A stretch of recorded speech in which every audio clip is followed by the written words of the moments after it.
We will go ahead and get started. So good evening. Welcome to part 4 of 4 Medicare 101. Thank you for joining us tonight. I appreciate you guys hanging in there for all 4 weeks of this presentation. I know it's been a lot of information. Hopefully everybody got the email that I sent earlier today with the handouts that go with this presentation. I will not be showing them, but I will be, they'll be for your information afterwards. So this is part 4 of 4. I will pause during the presentation to see if anybody has questions. If you do have a question, when I pause, you're welcome to either unmute yourself and ask your question, or you can type your question into the chat box at any time and I will address those questions at the pause. I think that's all the housekeeping, so let's go ahead and get started. So again, part 4 of 4, Medicare 101. Tonight we're going to be talking about Medicare and pretty much all other health insurance options that might be available to somebody with Medicare. As always, we're going to start with who we are. Again, I'm with the Pikes Peak Area Agency on Aging through the Pikes Peak Area Council of Governments. The mission of the Area Agency on Aging is to coordinate and develop in partnership with our 3 county communities of El Paso, Park, and Teller to develop systems that help people remain in their home by removing barriers. This presentation is also in partnership with the Pikes Peak Library District that we have partnered with for several years now. Pikes Peak Library District is working on over 50 years of existence. And of course, we all know that they have very rich and interesting programs. And I am personally, I am the coordinator for the local SHIP office, the Senior Insurance Assistance Program, which is a federally funded and state funded program that's specifically designed to provide information and education on all things Medicare in a free and unbiased format. We provide one-on-one client counseling, education, and assistance to beneficiaries, their family, friends, and caregivers, again, on all things Medicare.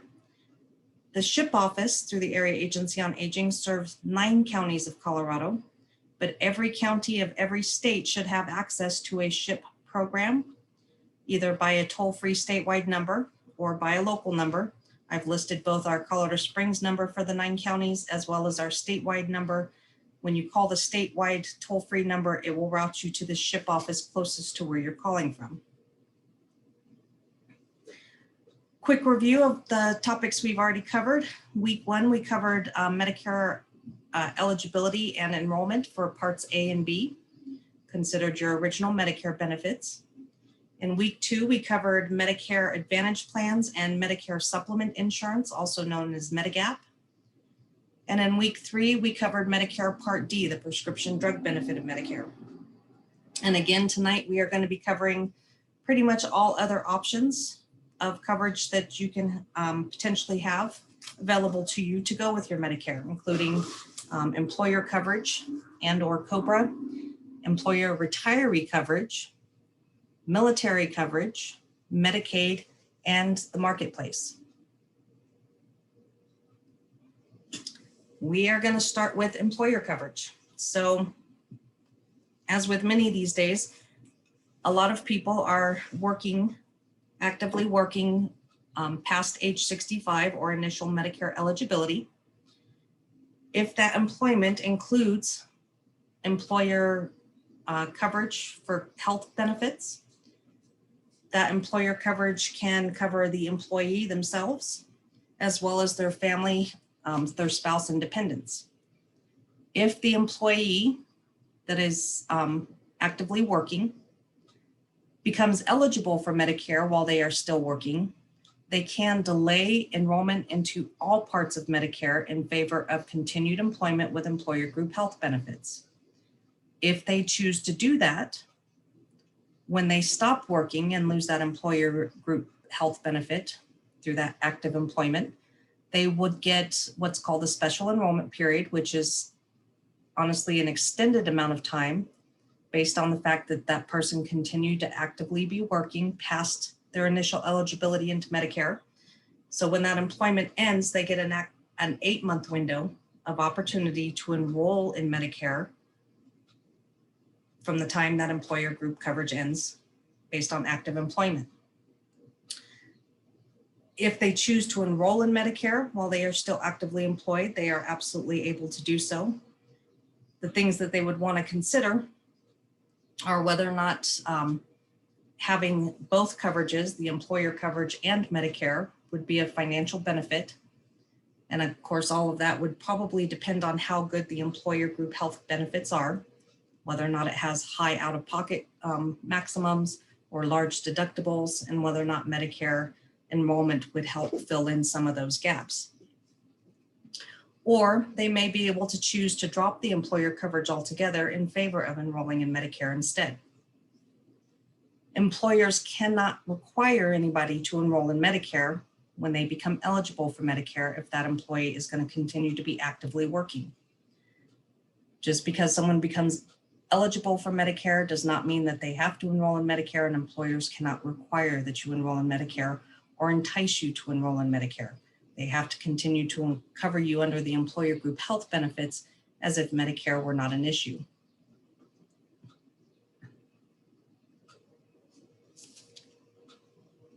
Other option through employment might be COBRA coverage. And this is something that has become a little bit of an issue for some people. COBRA coverage is an insurance health benefit available to people who stop working, whether that employment ends through the employee actively or voluntarily quitting work, whether it ends through the reduction of hours worked, which loses eligibility for health coverage. COBRA coverage is continuation coverage. Basically, it allows the employee that is no longer eligible for health benefits through active employment to continue their health benefits for themselves and or their family and dependents so that they don't have a loss of health benefit. That continuation coverage for people with Medicare can be kind of tricky. A covered spouse or dependent children can also be covered under COBRA, even if the employee stops working. So when employment ends or there's a reduction in work hours that causes the loss of health benefits, the employee becomes eligible for COBRA. But if that eligibility of loss of benefit, whether it's voluntary or based on these other options, is due to the employee dropping that coverage for Medicare, the spouse and dependents may be able to choose COBRA, even though the employee is no longer considered covered by the employer.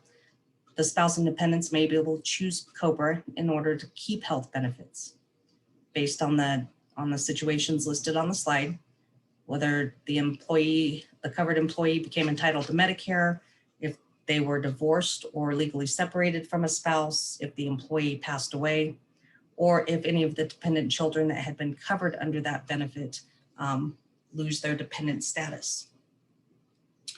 For people who become eligible for Medicare, you've got to be very careful about whether or not you choose to enroll in COBRA. If you become entitled to Medicare or enrolled in Medicare prior to becoming eligible for COBRA, you can enroll in COBRA and have Medicare as well. But you got to remember that COBRA is not considered credible coverage for the purpose of delaying enrollment into Medicare. For example, if you decide to retire in January and you turn 65 in July and become eligible for Medicare, between January and July, you might opt to take COBRA so that you have continued health coverage until Medicare eligibility goes into effect and you can enroll in Medicare instead. In that situation, once you become eligible for Medicare, you must enroll in Medicare because COBRA is no longer a viable option for you. COBRA insurers will actually either reduce benefits or drop your benefits altogether because of that eligibility for Medicare. But let's say you became eligible for Medicare in January and enrolled in Medicare, either or, but didn't stop working until June. In June, because you wanted to keep your spouse or dependents insured, you chose to enroll in COBRA instead of Medicare. Because you were eligible to enroll in Medicare prior to your eligibility to enroll in COBRA, you can do both, but don't forget that your eligibility to enroll in Medicare starts at the time you stop working, and you get that 8-month window of special enrollment to enroll in Medicare without penalty. If you use COBRA instead of enrolling in Medicare, and you go beyond that 8-month window of special enrollment, and then try and enroll in Medicare when COBRA coverage ends, you may be subject to late enrollment penalties, and you may have to wait until the general enrollment period to enroll in Medicare. So the two benefits go side by side, they coincide with each other. So you have to be very careful about the timing of when you choose to have COBRA in that situation or not. Again, COBRA is not considered credible coverage for delayed enrollment into Medicare. So the best advice is if you are eligible to enroll in Medicare when you quit working, you're better off enrolling in Medicare instead of COBRA. But also remember that your spouse or dependents could enroll in COBRA in that situation and continue to be insured. The rules for COBRA can be really complex, and COBRA benefits and laws are managed by several different government entities. I did provide in the email that I sent earlier today a handout that covers some of the frequently asked questions about COBRA coverage. So if you do have additional questions or concerns, you're always welcome to contact us, and we're happy to help you in that situation. But yeah, just be very, very careful about choosing COBRA over Medicare if you're eligible for Medicare. Any questions about COBRA or employer coverage through active employment? No? Okay. So the next thing we're going to talk about is retiree coverage options. Retirement health benefits are totally optional to be offered by the employer for employees that have retired. If an employer offers retiree health benefits, whether it's benefits for people who are pre-Medicare eligible or people who are Medicare eligible, those benefits can vary significantly from employer to employer. Basically, employers are allowed to pretty much custom design whatever health benefits they choose to offer to retirees. So there is no set standard of what kind of health benefits might be available to you. It's always best to check with your human resources department to determine what they're offering their employees, if anything.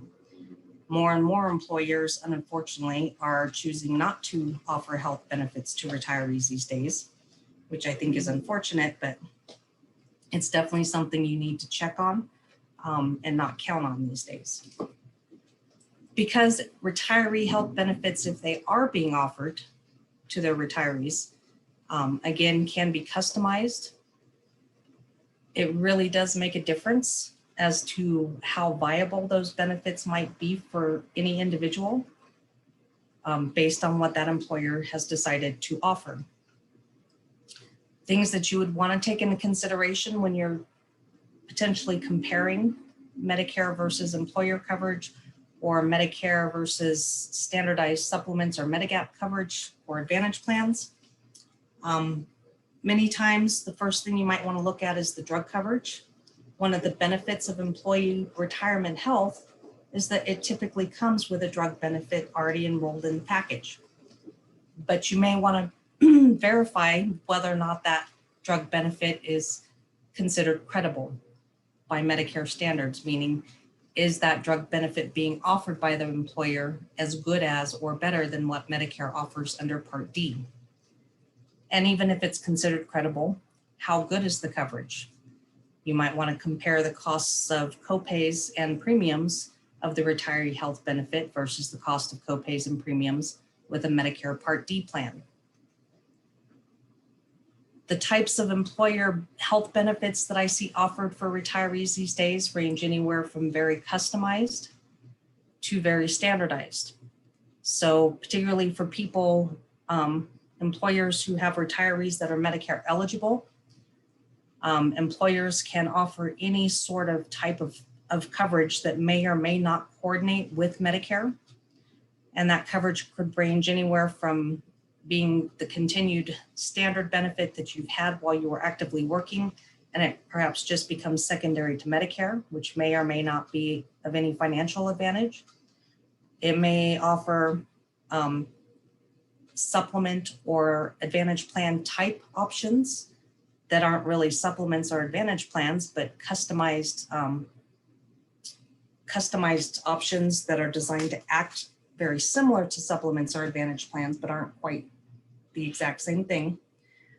And I've seen employers hire like third-party agencies to pretty much offer their retirees standard supplements or advantage plans that anybody could purchase on the open market. I've also seen companies offer subsidies, like annual lump sum amounts that the beneficiary, the retiree, can use towards their health benefit costs, either to pay their Medicare premiums or to buy additional coverage on the private market. So the combination of the different types of options that might be available through an employer can be a wide variety of things. So it's always best to contact the Human Resources Department to verify what exactly is being offered by the employer. And also keep in mind that even if you have that option for retirement health benefits that would coordinate with Medicare from the employer, at any time down the road, that option might change. That employer might decide at some point that it's no longer to their advantage to offer health benefits to the retirees, and that those benefits may end. Typically in that situation, though, there are protections and laws put in place for Medicare beneficiaries who have had that kind of coverage and lost it, to have guarantee issue into standardized supplements and advantage plans so that you're not put in a situation where you're uninsured or uninsurable through no fault of your own. And that's a very important note to remember, that Medicare rules and regulations are designed specifically to make sure that beneficiaries who lose coverage that coordinated with Medicare through no fault of their own will always be given an opportunity or a window of opportunity to get coverage on the private market, so that you're not put in a situation where you're uninsured or uninsurable. Again, you'd want to look at and compare the drug coverage, make sure that it's considered credible for Medicare purposes. Even if the retiree benefits offer good health coverage that coordinates with Medicare and a drug benefit, that doesn't mean the drug benefit is going to be considered as good as or better than Medicare. And you may want to consider purchasing a Part D as well. You'd want to consider out-of-pocket costs and premiums. Is the employer going to require that you pay a premium for that health benefit as a retiree? Are they going to provide it to you at no cost? Compare those out-of-pocket deductibles and copays and premiums to what you might find on the open market to see where the most cost-effective option is going to be for you. You might also want to consider ease of use. If an employer is only going to offer advantage plans to their retirees, but you plan on traveling a lot and a supplement might suit you better, that might be something else to take into consideration when you're looking at your options. Any questions on any of that? Yes. Do you know if PERA is considered credible drug coverage? Yes, PERA is. PERA offers some good retiree benefits specifically designed to coordinate with Medicare, and all of the drug coverage through any of their offerings is considered as good as or actually better than what Part D has to offer. So you wouldn't enroll in a Part D. Okay, thank you. You're welcome. Any other questions? All right. So, retired military or veterans. I'm in Colorado Springs. Obviously, in this area, we have a lot of military bases. We have a high population of military retirees and veterans.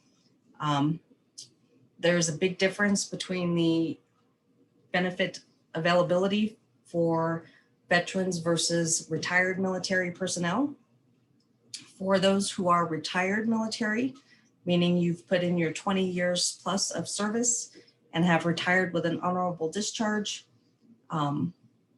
likely you are pre-Medicare enrolled in TriCare coverage, unless you're actively employed in the private sector. If you are entitled to TriCare coverage as a military retiree, or you're the spouse or dependent of a military retiree, and you become eligible for Medicare at age 65 or first eligibility, could be under 65 for disability. If you intend to keep TriCare benefits at any point in the future, TriCare does require that you enroll in Medicare when you become eligible. No ifs, ands, or buts. Even if you're actively employed with employer group health coverage, if you want to keep your TriCare eligibility or entitlement, you must enroll in Medicare when you become eligible for Medicare, regardless of any other situation you have. If you don't enroll in Medicare when you become eligible, you do risk losing TriCare benefits altogether. So they absolutely do require that you enroll in Medicare. The TriCare benefit does change automatically when you enroll in Medicare to TriCare For Life. TriCare For Life acts basically as a Medicare supplement, which is a secondary coverage to Medicare. It picks up all the Medicare deductibles and coinsurances. It includes the military drug benefit, which is considered more than credible, so you would not need to enroll in a Part D. So basically, if you are Medicare and TriCare For Life, you honestly probably don't need any other coverage whatsoever. Quite frankly, Medicare and TriCare For Life is probably the best medical benefit coverage you can have in this country today. You do need to contact your local DEERS office to advise them that you are eligible and enrolled in Medicare, and they will probably want to see a copy of your Medicare card. If you need more information about that, you can go to the TriCare website, tricare.mil/TFL for TriCare For Life. Actually has a lot of good information on that website. But do keep in mind that you are required to enroll in Medicare if you are retired military and become eligible. If you are a veteran, however, it's a little bit different. Veterans typically, anybody who is a veteran but did not retire after 20 plus years, veterans can be eligible to use VA benefits through the VA system. However, the VA system is not considered health care. It is considered a health service, but not a health benefit. To be eligible for VA benefits, that is usually based on whether or not you have a disability, can be based on income, can be based on medical need. Approval of VA benefits provides access to the VA medical centers, services, and facilities. But again, it's not considered a health benefit. It's considered a health service. So you're not required to enroll in Medicare if you become eligible, if you access VA services. However, there can be benefits to enrolling in Medicare when you become eligible, even if you get all of your medical services through the VA. Medicare does not coordinate with the VA, so they do not work in tandem with each other. They do not work together to supplement the other. You can use VA services for VA needs. If you enroll in Medicare while you have VA, the benefit of enrolling in Medicare would be that you would have access, immediate access to any medical provider for any medical need anywhere in the country at any time. You would not have to wait for or be near a VA service facility in order to get medical services. So it does give you a lot more freedom to get services when and where you need them versus the VA system. However, again, because VA does not require that you enroll in Medicare, It is optional. However, it's not considered a health benefit. So if you choose not to enroll in Medicare when you become eligible, be in favor of the VA system. If you decide at some point in the future that having Medicare would be a benefit, the VA is not considered credible. So you would not be given any special enrollment opportunities, and you would have to wait for the general enrollment period to enroll in Medicare, and you would be potentially looking at penalties for late enrollment into Medicare. Another benefit of having access to the VA system is, of course, the long-term care services and supports that they offer that are above and beyond what Medicare offers. But again, there are benefits to having both, and quite frankly, the VA encourages you to enroll in Medicare so that you have those extra benefits and that extra access to care if you need it. Again, I've listed the website for the VA at the bottom of the screen. There is some good information on that website as well. Any questions about any of that? Okay. So this is a quick presentation, the last 4 or 4. So we're almost done. Medicaid can be another option for some people who have limited or low income and assets. Medicaid, of course, is a state-run assistance program. It is funded through both federal and state dollars, but it is a state-based program and it's a need-based program. In Colorado, Medicaid is called Health First Colorado. I've listed the website where you can get more information. What many people don't realize about Medicaid is that there are lots and lots of different kinds of Medicaid. In Colorado alone, there are probably 45 or 46 different kinds of Medicaid that someone might be eligible for. And each one of those programs has different eligibility criteria to qualify. For people under 65 or not Medicare eligible, obviously the most common type of Medicaid is what we call Magi Medicaid, or Medicaid based on the Affordable Care Act, expanded Medicaid, which allowed a significant number of people who would otherwise be uninsured to become eligible for Medicaid, because Medicaid under the Affordable Care Act looks at income only to see if someone qualifies. Typically that person is under 65, not disabled, just simply not able to afford insurance based on their income. Once somebody becomes eligible for Medicare, if they are currently on expanded Medicaid, if you become eligible for Medicare, you no longer are eligible for expanded Medicaid benefits. So eligibility for the types of Medicaid programs that someone is eligible for changes when Medicare comes into the picture. Again, many different categories of Medicaid. Medicaid programs can vary from state to state. Eligibility can potentially vary from state to state, although many programs are federally mandated at minimal levels. For most Medicaid programs that someone who has Medicare would be eligible for, the Medicaid system will look at both income and assets and resources for eligibility. And Medicaid will always be considered the payer of last resort. So if you have Medicare and you qualify for Medicaid, Medicaid will always be secondary to Medicare. Medicare will always be the primary payer for health needs. Medicaid would be the secondary payer. For people with Medicare, there are programs available specifically for Medicare people. Medicare savings programs, which we have talked about briefly in previous presentations.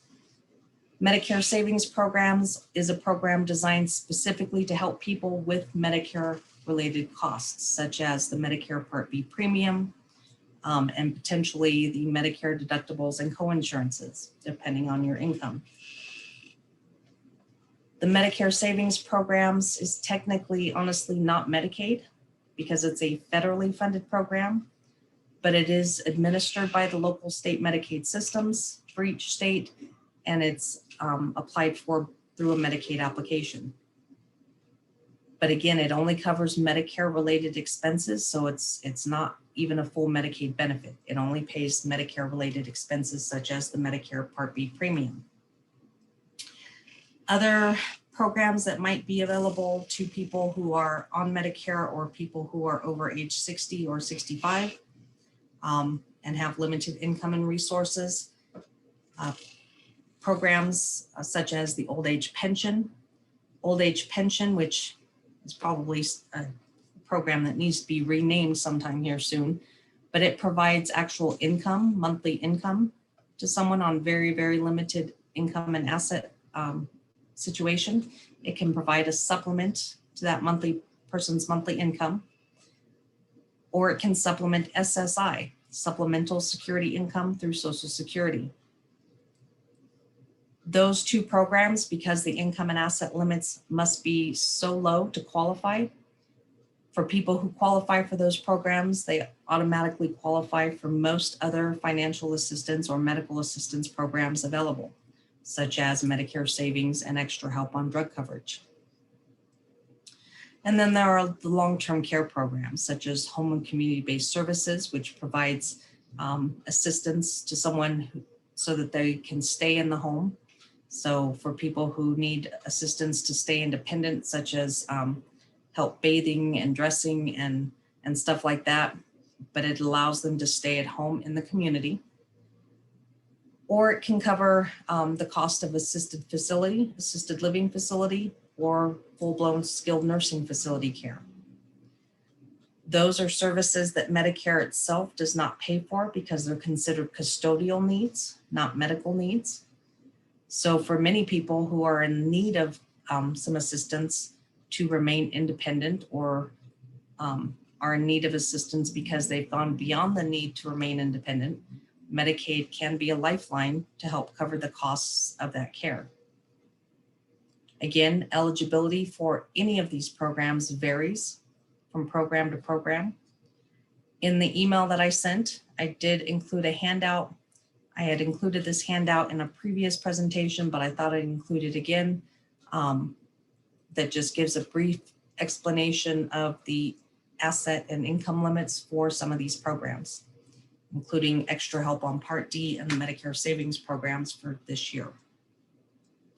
Again, if anybody has any questions or wants to talk about any of these programs in more detail, you're welcome to contact us. We do help with these applications, with all of these types of applications, and we can help you determine if you might be eligible.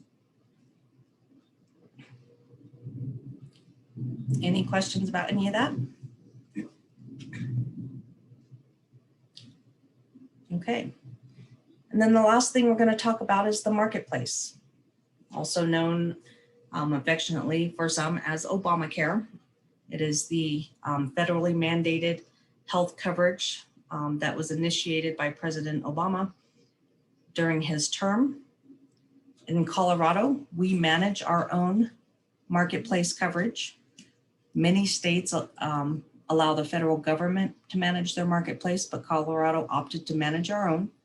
So in Colorado, our marketplace is called Connect for Health Colorado. I've listed their website on the slide. Basically, Connect for Health Colorado is going to offer private insurance to people who don't qualify for Medicaid, who don't qualify for employer group coverage through active employment, so on and so forth.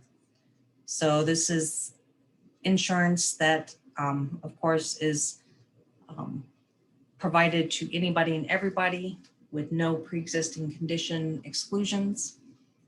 There can be financial assistance available to enroll in this health benefit based on tax credits and premium subsidies based on income. You do have an annual opportunity to enroll in this coverage if this is an option for you. During the pandemic, the enrollment opportunities for this coverage right now run through August, and then open enrollment will start again in November. Many different levels of coverage available through Connect for Health, but again, it is private insurance. So this is the kind of insurance option that people who are maybe self-employed, who may work for a very small employer, less than 10 people, may look at for health benefits because they have no other options. Their income is too high for Medicaid, what have you.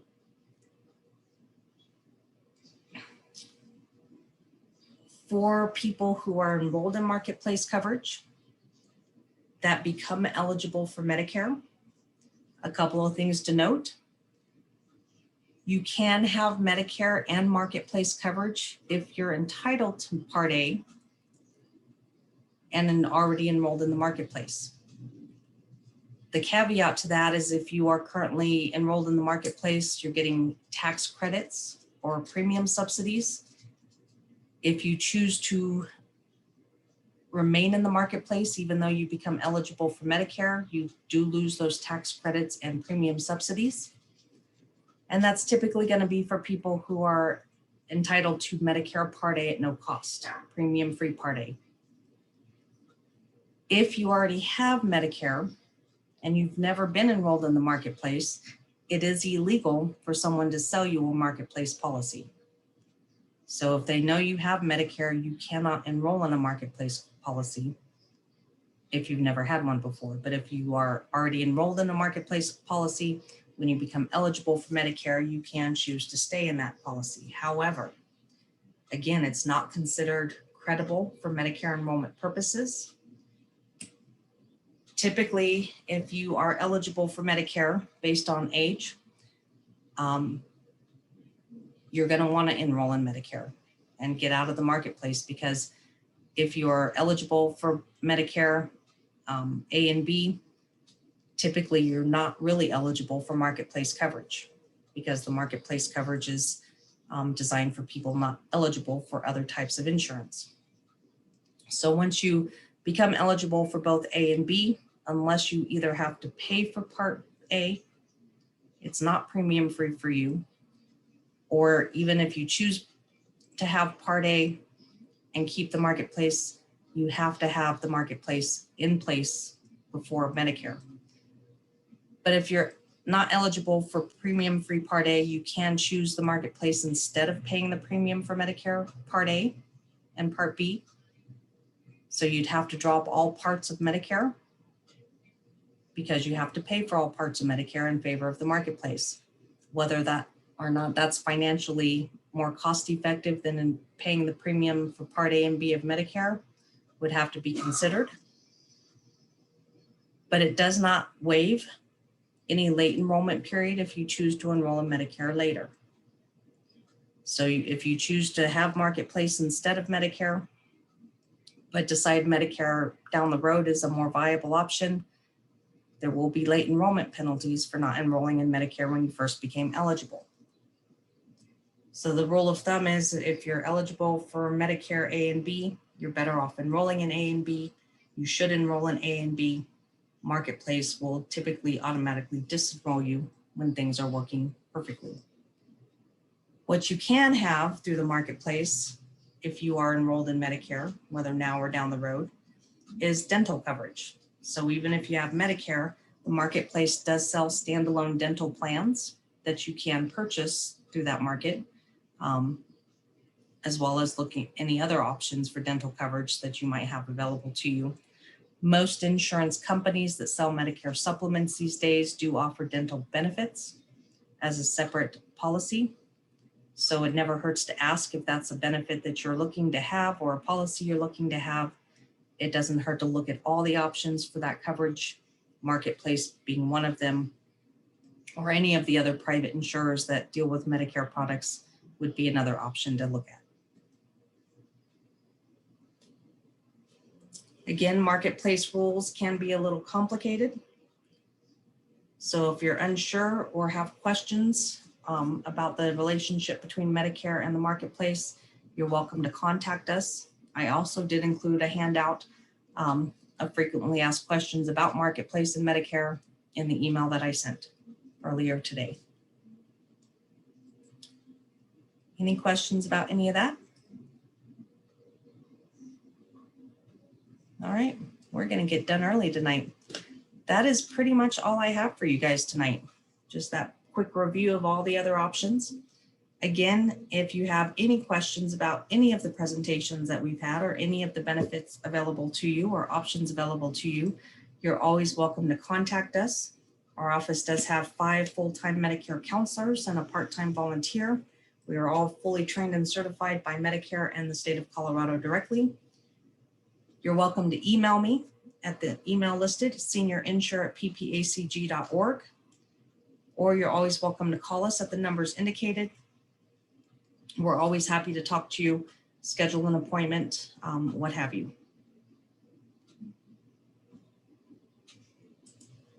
And that is pretty much all I've got for you. Does anybody have any other questions? Comments?